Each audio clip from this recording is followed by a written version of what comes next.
Alright, so if you are trying to fix your bridge and then you're trying to tune your instrument and the bridge happens to be falling off, what you could do is grab your bow and your rosin and rosin your bow very well so that you have those fragments coming out. Right? So using your bow properly, just using one portion, let's say the bottom of the bow, so you have those.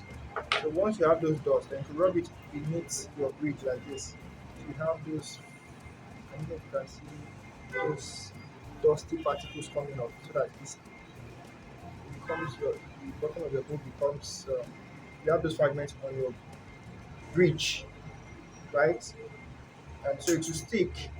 Let me, you could also just kind of like rub it over the strings so that you have those fragments beneath where the bridge is supposed to be.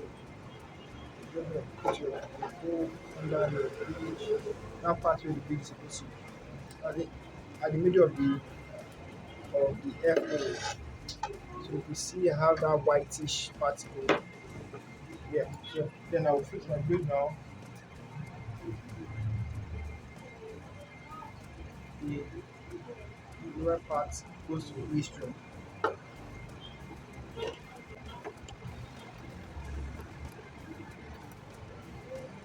And arrange your strings properly so that their spaces are even and you can tune.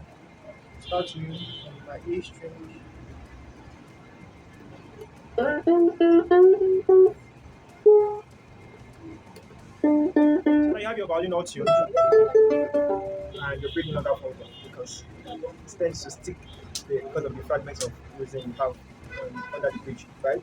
So after that, you will then dust off all of those fragments with a piece of cloth and clean up the violin. So that's how to fix a bridge that keeps falling off as you try to tune your instrument.